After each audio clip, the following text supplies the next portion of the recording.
Swayam Prabha. Digital India. Educated India.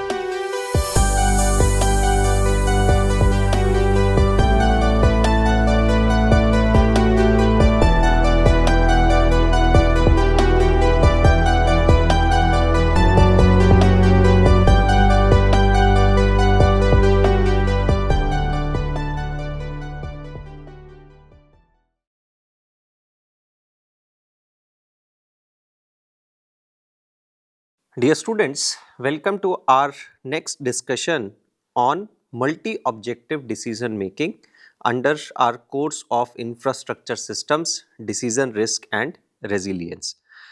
We have already learned so many single optimization approaches or single objective optimization approaches where we were finding best set of variables to meet our objectives while ensuring certain constraints are met.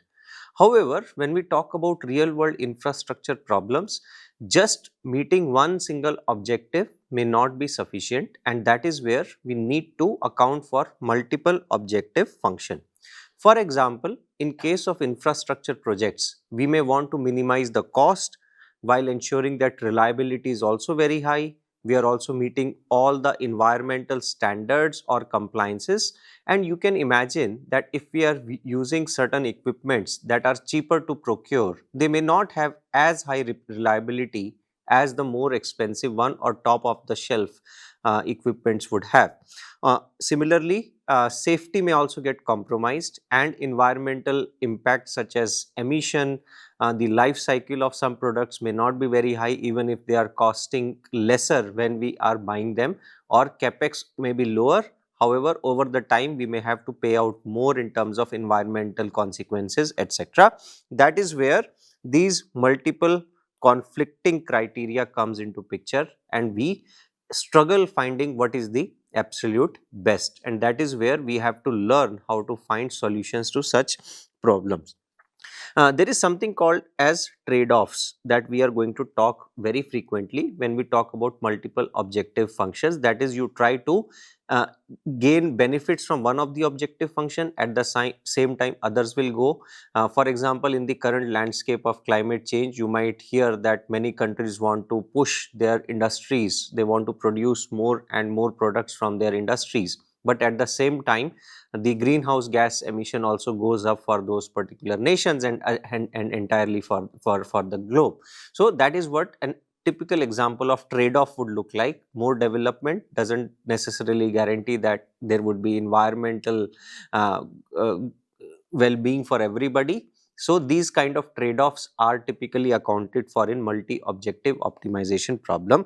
But again, as engineers, as scientists, we need certain mathematical frameworks to handle problems of such kind. So what we do is that we would learn something around Pareto front of solutions, and we would try to handle all relevant objectives in some mathematical framework. Now, putting all these discussions in some mathematical way, this is how a big picture of multi-objective decision making looks like. We want solutions X that optimize f1x, f2x, fkx at the same time. This is important. You can always take one objective function, list out all the constraint, find the value of x. You can keep on doing it in k parallel steps. So you can write k different optimization problems, and you can solve these k different optimization problem using k different methods also. You have already learned all these evolutionary algorithm, primal simplex, dual simplex and so on. But the key difference between multi-objective decision making and single objective decision making is that in multi-objective decision making, we are going to account for all of them simultaneously at the same time. That is, we would like to minimize the cost as well as time, as well as emissions, as well as maximize reliability, and coverage and etc. And from real world example, we know that this is not going to be easy. Even in our daily lives, we face this problem of multi-objective decision making, that I also want to do X, I also want to do Y, I also want to do n number of things, but at the end I would be having finite time and there are going to be the trade-offs. So these trade-offs have to be captured mathematically in MODM framework. And as a result of which these trade-offs, we would learn to live with no single solution is best for all the objectives, but mathematically. So general mathematical formulation of MODM also looks very similar to SODM, which is single objective decision making problem, but here instead of expanding on the constraints, we expand into the objective function. Now objective function itself becomes vector of various individual objective functions which give rise to the multi-objective problem, and each f of ix is an objective function in itself. So f1x could belong to cost, f2x could belong to emissions, fkx may belong to reliability, and so on. So every objective function will certainly have some physical meaning, but it is now written in a mathematical form, and our goal is to find an optimal solution in X. Now this word optimal solution also carries one prefix here, which is going to be essence of our discussion today.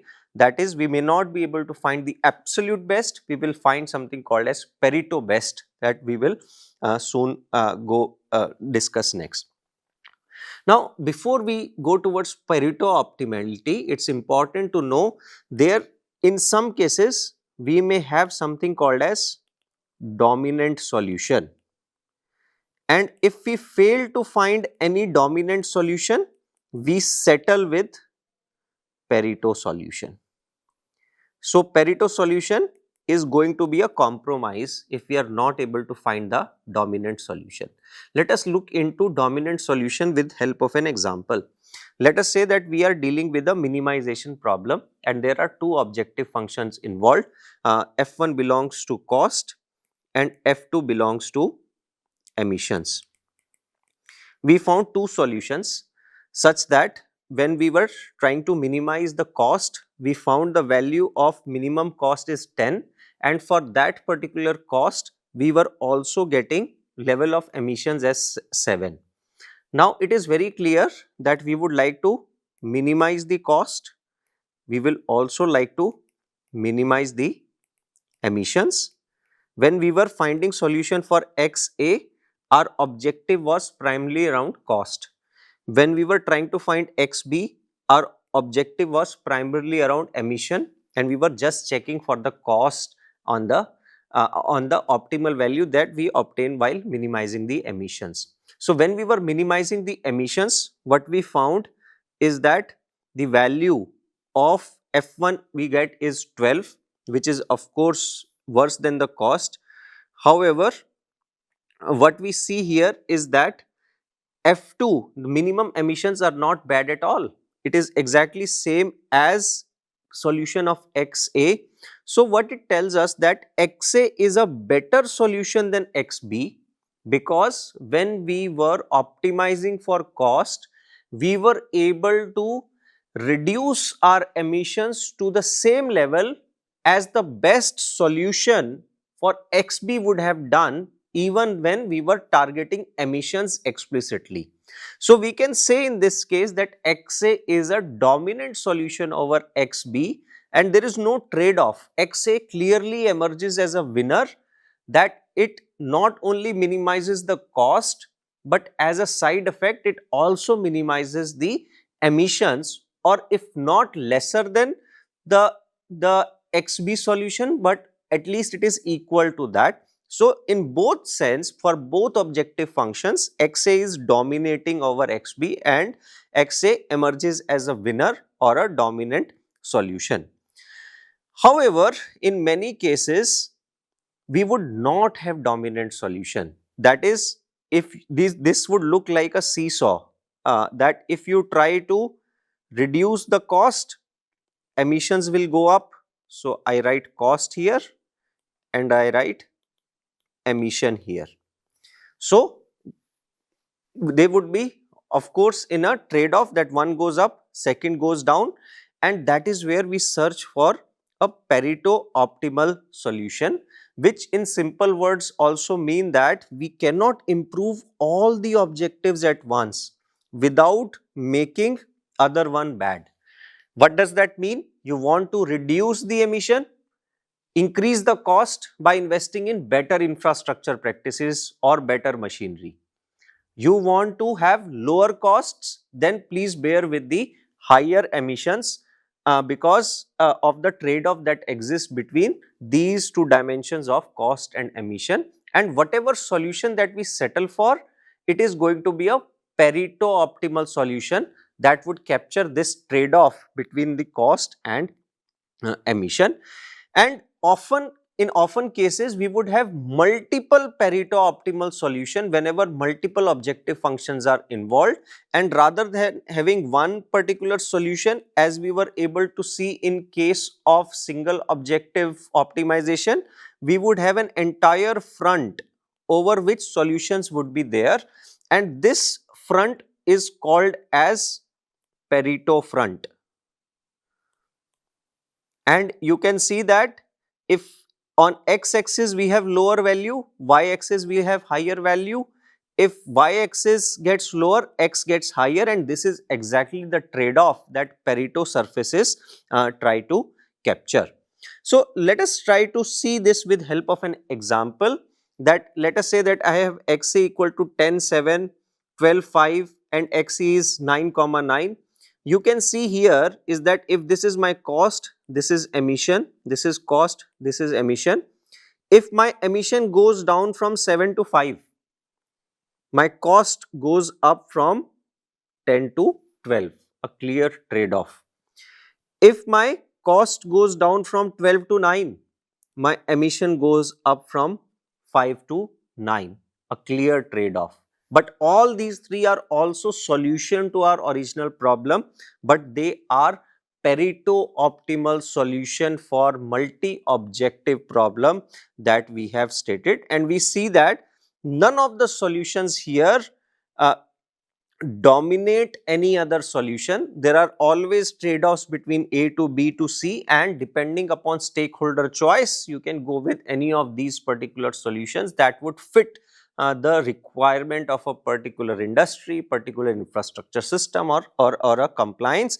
But at the end, what we say here is that this XA is a Pareto optimal solution and no other solution indeed dominates it in both cost and emissions. So, when we put all these Pareto solutions together, what we get is a front, as we already discussed, called as a Pareto front, which is collection of multiple of these particular equations. So, in that case XA, XB and XC, if they yield the total benefits averaged over all these three objective functions as a same value, we would call that all XA, XB, XC are going to be a Pareto front. If we try to visualize a Pareto front using some of the data that we generate here, so I generated some possible solutions to a multi-objective problem, but if you pay highlight to these 4 dots that I have joined, you would see that they act as a plane from which I can always pick up a solution. But you can again see that as my costs are increasing, my emissions are decreasing. The moment my costs reduce, my emissions increase, and these 4 points represent a classical Pareto surface in this toy example that we are solving.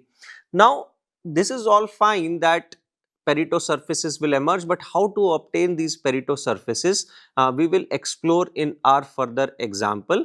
And to obtain these Pareto surfaces, we introduce some weighing factor called as W that would give some weights to individual objective function. We would pick these weights a priori which can be of course subjective and hence also becomes an issue or limitation of this current method. But there is one check that we would ensure, that since this is a weighted sum of all the weights that we assign to n objective function should be equal to 1. So that also gives us what is the relative importance of each objective function in multi-objective decision making. For example, for some industry, cost may be priority. For another industry, greater good may be priority. So W's would be fixed accordingly to get the solutions. And once we assign fixed weights to each objective function, it again becomes a problem of single objective decision making for us for a fixed W. You can now keep on sampling multiple values of these W's, keep on getting the new solution, and each solution will become part of your Pareto surface. Let us try to solve one numerical example with two objectives and one constraints, and here our objective is to minimize x minus 3 square plus 2, and second objective function is x minus 1 square plus 4 under a constraint that x has to be less than equal to 5. Now, if you see that both f1 and f2 are quadratic functions and they have their minima at different point. One is at x equal to 3 and another one has minima at x equal to 1, because if you put x equal to 3 here, this value vanishes. If you put x equal to 1 here, it vanishes. On either side, it is increasing. So think about these two objective function where these are supposed to be their minima, but the moment you go anywhere away from this, one function will increase, other will decrease and so on. So that is where there is a clear trade-off between these two objective functions, and this gives us right ingredients to demonstrate the point of this multi-objective decision making. So what we do, we assign it some weights. We say that let us give weight 1 to objective function 1 and weight 2 to objective function 2 under a condition that W1 plus W2 is equal to 1. Now, since this is just two objectives involved, W1, let us say is W1, W2 can be written as 1 minus W1. Since this is only W1, you can see that this is exactly similar to what we just derived here quickly, that now our new objective function becomes W into f1x plus 1 minus W into f2x, and there is only one constraint involved, that x has to be less than equal to 5. We can always do our mathematics as unconstrained optimization and later on check for this necessary condition and discard those solutions that are not meeting the criteria of x less than equal to 5. But we will keep on varying W from 0 to 1. Very quickly I show these steps again. This is, I think, one of the earliest lectures we recorded in the concept of optimization when we were talking about unconstrained optimization. Given an objective function W, you want to find its minima or maxima. You differentiate it with respect to independent variable, equate it to 0, you solve for the values and you get your solutions in terms of W. I will of course not go through this detailed mathematics here, but you are free to do this simple linear algebra calculations yourself, and you should see that your xW comes as 1 plus 2W. Remember that W is always between 0 and 1. So, doesn't matter whatever value of W you would put, xW is always going to be less than 5. So, no issue is there from the constraint side. So, so this becomes our solution, that is first term becomes 1 plus 2W, and when we substitute this x into our original objective function of f1, we get the function as 4 into W minus 1 whole square plus 2. When we substitute it in f2, we get this function as 4W square plus 4, and we keep on changing W for different values. So, in one case, when we put W equal to 0, we get value of first objective function as 6, value of second objective function as 4. Then we put value of W equal to 1. We get two different values of F1 and F2. In one case, we get it as 2 and 8. Then we put W is equal to 0.5. We get the value as 3 and we get the value as 5. When we put this in tabular form, this is what we see, that if F1 is decreasing from 6 to 3 to 2, F2 is increasing from 4 to 5 to 8. And this is what we mean by a trade-off in multi-objective decision making. You try to control F1, F2 will increase. You try to control F2, F1 will increase. So, if I plot this particular function, on one hand if I have F1, on another side I have F2, all these are optimal solutions by the way, and but they would be at least infinite number of solutions that I can put on this particular line, and this is what I will call as Pareto front for this two objective single constraint multiple decision making problem. I can choose any value across this particular plane and that is going to be Pareto optimal. We already learnt about this, that there is no single solution which is best for both F1 and F2, because we clearly see a trade-off curve in the objective space. This is one of the widely used methods in multi-objective decision making, because you can really solve these kind of problems using simplex methods or evolutionary algorithms that we have learned. So, new mathematics is not needed at all, and it also clearly tells us what is going to be the quantitative trade-off between two objective functions that we are considering. Another method that is also very commonly used is called as epsilon constraint method for multi-objective optimization. So, what we do is that we try to convert our multiple objective decision making problem into single objective decision making problem while accounting for other objective functions as constraints. So, for example, you have a problem where you say that minimize cost and minimize emissions. Both of these things you want to minimize.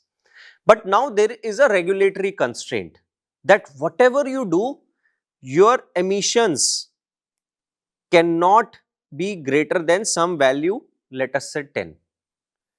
Now, this is also constraint and also an objective function, because you want to minimize the same thing and that same thing is also constraint. So, you put some thresholds that let us see that what is the minimum cost I can extract out of my system while ensuring that other objective functions are now clamped at some other value. In this case, for example, 10.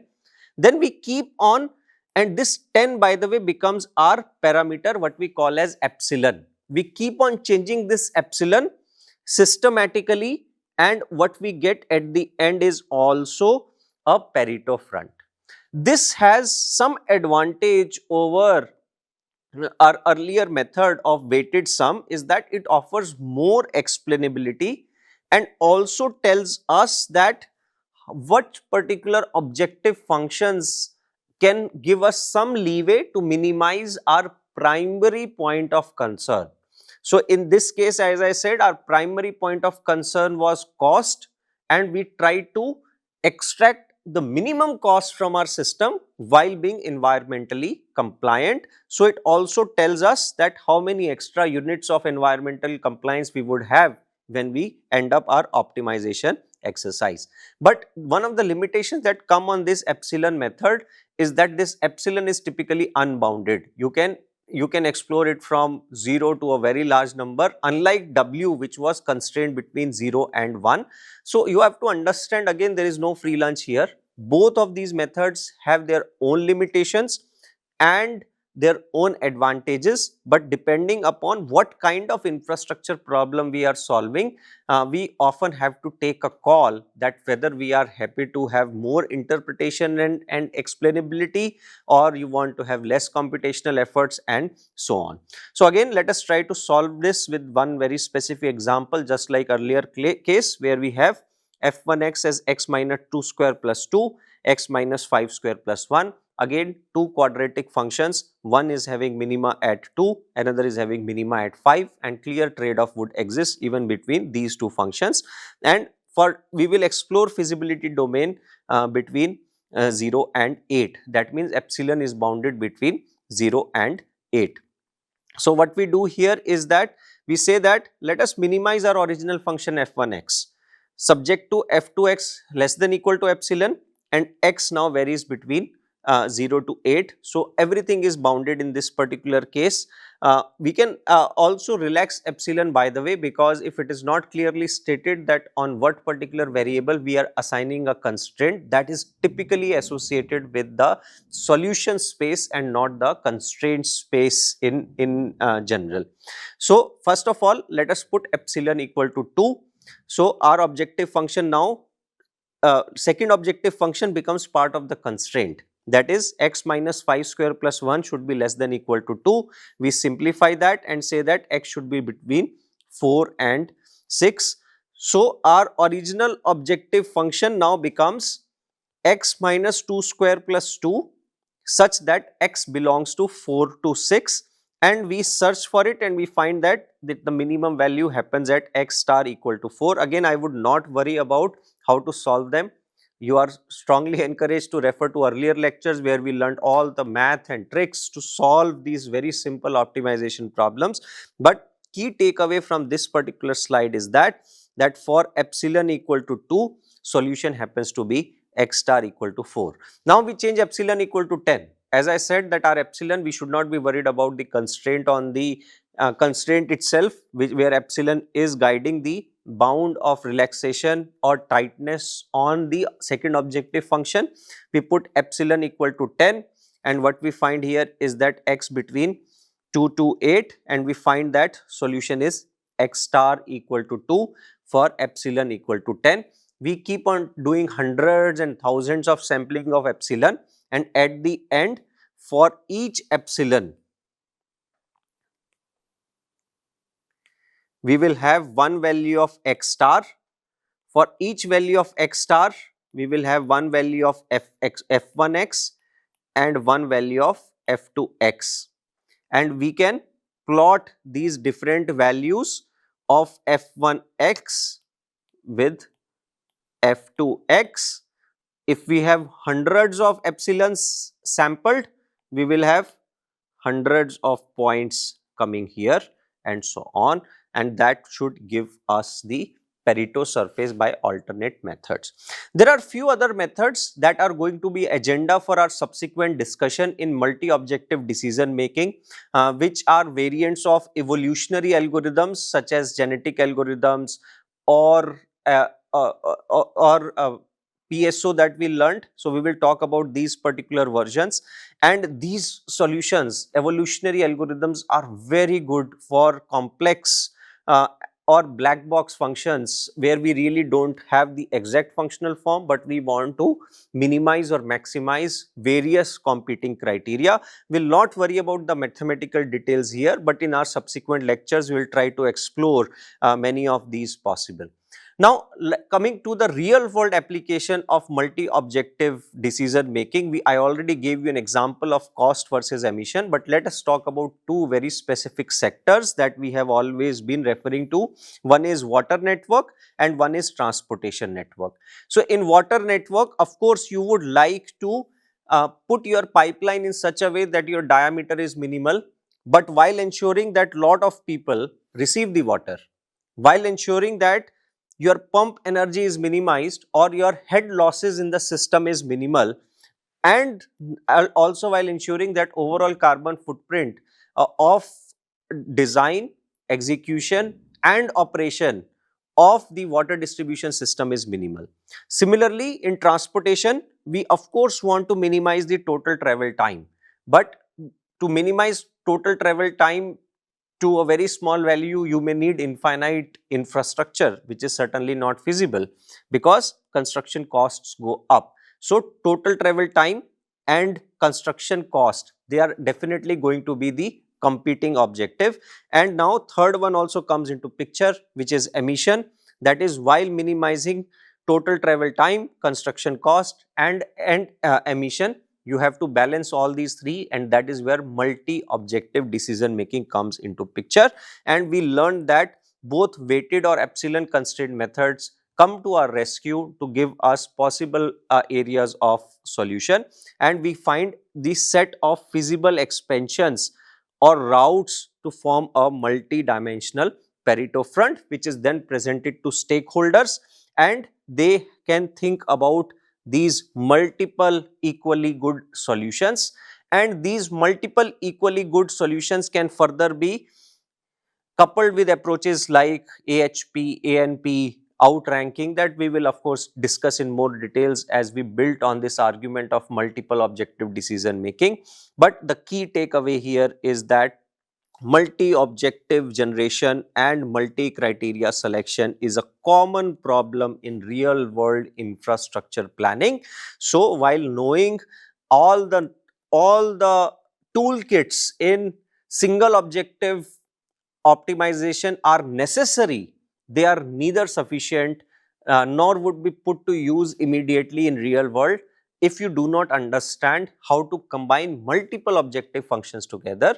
But good thing about whatever we have learned in the past is that the mathematics remain consistent now. We are going to use exactly same mathematical formulations to build on these new methods, but the possibilities that we have to solve very interesting and complex problems are infinite with these multi-objective decision making toolbox.